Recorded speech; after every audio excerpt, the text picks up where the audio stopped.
Okay, so with the skip laurel, you did such a good job. I would say prune off the top quarter. It'll stimulate new growth. Next spring, you're gonna do compost, a layer of compost, like basically around an inch, and then mulch 2 to 3 inches. I think fertilizing this year would probably be a good idea, just not in the heat. Keep your watering up when it's hot. When it's rainy and cool, you don't need to water extra, okay? I would and you do the 25% now? Yeah. Yep. Sounds good. Okay. I would do the lower branches of this river birch as well as the ones on the other side of the driveway. Just cut them off. And it's normal to have them drop. You have that one over there and you're like, is this normal? Yes, it's normal to have all the branches drop. And it's too bad, but also it's kind of worth it to have them. They grow quickly and they're amazing. But you can go ahead and cut the lower branches off because it's just like, you're not going to want those blocking your way. Yep. The hemlocks there have woolly adelgid, which is an insect that eats the sap of the hemlocks, and you either need to treat with it like a horticultural oil or inject something. I think because they're so close to the house anyway, and you've got the other tree there and this, I will get rid of those ones. I think this one you can decide what you want to do there. Okay. These laurels you're going to put on the other side of the house. You decided. With this whole mess in here, you're going to look out for the bittersweet. I think you should get rid of the red raspberry because it just spreads everywhere. I think you should ID things because you have some good native stuff in there. I think you should get rid of the black walnuts that are coming up and the gratuitous Norway maples that are showing up. Like, you have Norway maple everywhere, you're not going to do anything about that, but you don't want the small ones. Yep. You're one of those rare cases where, except right here, like, you have all of these native things in your grass and then some clover. This is great for insects. And so you can just chill on the mow, and you can do slow mow where you just mow every couple weeks or something like that. And then let the insects have a good time. This view here, you're gonna cut down like we did a couple of these. I think I would have this be like the new height of this thing. You've got some growth in there. It's not prolific. You don't have a ton off the bottom or on the bottom, but I still think it's totally fine to cut this way back. Whereas the one in the front, which doesn't have really anything in it, I will go more slowly. You've got that white snake root plant, which is great. That's a nice native. That's all along the side there. So let that flourish and cut back. Get rid of the things that are going to compete with that, because that's going to, make your life harder. Is the tip the one that's snake root or the low level? Like the purpley. The purpley ones? Yeah, the purpley. Right. Got it. All in there, I see some bittersweet, the things with the curly key. Yep. So you want to go in periodically. You could weed whack that area. Yeah. Okay. But definitely interrupt the berry production like you did with the buckthorn by cutting it down, and like you're going to do with the burning bush. So all three of those spread by berry. Got it. So I mean, look at this. You've got. I thought this was bad. This is like good. No, this is wood sorrel. Then you've got wild violet. You've got, I don't know the name of this, but I'm sure it's native. And then you've got all this little stuff here. So good stuff. I think you've got like wild strawberry in here. Yeah. This is no good. Morrow's honeysuckle. Cut and treat this with the littlest bit of herbicide, because you can't dig it out. So be careful with the tree, obviously. But all you're doing is like a little bit of the treatment, which is in the fall. Cut, treat in the fall when the plant is bringing that herbicide down into the roots with the energy. Burning bush. See if you can convince your neighbor to get rid of that. Okay. You can offer to help. Is that also one here? Or no, that's something different. That's a barberry, another invasive. Also spreads by berry. Okay. Here's your poison ivy. Okay, 3 leaves, shiny. It's got the little notch. It's got little red here on the stem. It doesn't have the fuzzy along the outside of the leaf margin, but it's a shapeshifter. Here you're going to try to get your rhododendron in. I think it's okay. The roots are like this high. This, low, whatever. This high, this low, this deep. There you go. It's not great in that spot. It's not a great fit. Like if there could be a space where there wasn't as many roots, that would be helpful, but it would probably be fine. I would put some compost in the hole because the soil is probably really bad quality in here. For nutrients, keep watering this.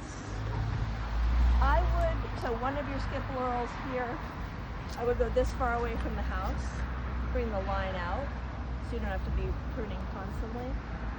I would get rid of this. This is Yeah, a nice, I kind of want to get rid of all of this. Yeah, It right. kind of looks kind of Yeah. overgrown and odd. Yeah, this is a native plant, but it totally takes over. Spiderwort. Okay. Here's your winter creeper. This is invasive in Connecticut and can totally take over also. Yeah. Then you've got your eastern redbud tree, which has no business being so close to the house. If you can dig it out, put it along the rock wall about 15 feet away from the trunk of the dogwood. Yep. Maybe even a little more. Instead, in this area, I put just perennials here. And like very fun, cheery, like you've got a sedum. I would do, if this gets a ton of sun, I would do all your like sun perennial things that are really fun.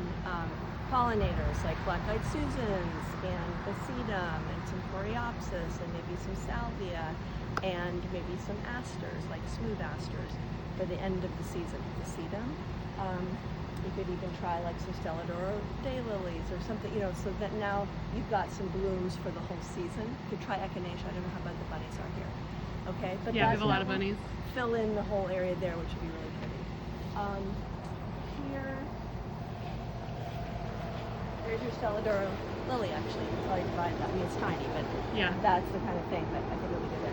Okay. Here, I'm suggesting you bring it down a little bit, like 8 inches to a foot all the way around, because you hardly have any growth inside. You've got a ton of black mulch in there, but no new growth stimulating. If you cut down some, it should stimulate some new growth, and then next spring you go in and you do. I would take basically 50% off of this one in the spring. Okay. And let it grow back naturally, see if you like it, because right now it's just like you have to manage it with a hedge pruner, and it looks like a blob, and it's too close to the thing. Whereas if you manage it as a small shrub, that would be better. We're gonna get rid of these guys. Yep. Put dwarf shrubs in front of here. Try like dwarf fothergilla, shrubby cinquefoil, bluebeard. You could do a dwarf inkberry if you wanted some evergreen, but you want to give the AC some clearance. You could also do more perennials slowly over time. This, unfortunately, the arrowwood viburnum, too big for this space. It's great privacy, but it has no meaning here. So I would, for now, I would do what we did on this side, cut it way down.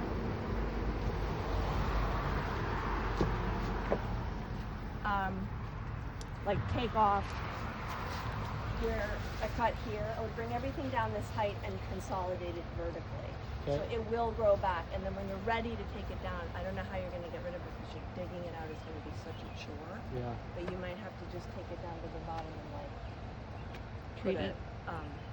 Something like drill holes and put like Epsom salt in there to Yep. accelerate the drying out of it, rotting of the stump.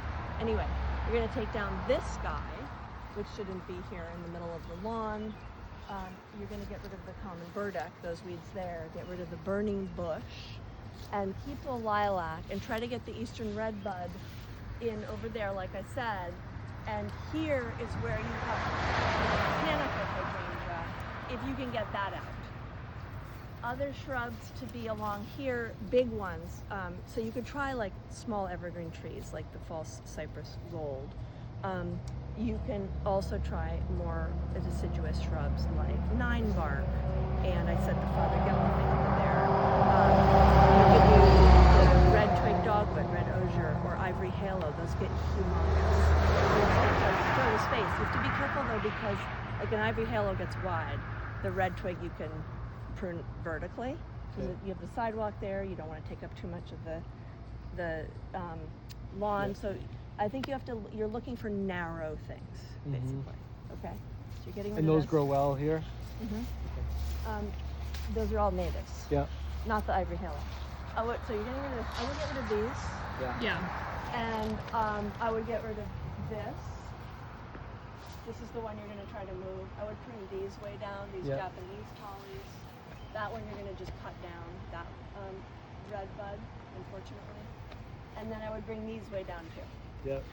And then, I mean, you have some gaps to fill, but like these for now, like this isn't super happy. For all the things you're gonna blow down, I would give them compost, slow release fertilizer, and water a lot. Like if you're gonna be pruning, it's fine to prune now, but in the summer, I wouldn't prune late fall when you're doing such dramatic pruning. Yeah. Late fall, winter, I would do now, and then I would do, you know, late winter, early spring to get the most vigorous growth. That's when you would do that. So we don't water these now. What would you water them every other day? If you're pruning, big pruning, Which you're not. I think you're just taking a third off of, Yeah. or half off of this. I think it's fine. I think it's gonna cool off now anyway. So if it's just like boiling hot, I would say just stay on wait. top of it. Just wait until it's, you know, 75 or 80. Yep. And then stay on top of it, give it a lot of water. Okay. Yeah, a couple times, let's say. Okay. I don't know. That's what I would do. Okay? Yeah. Thank you so much.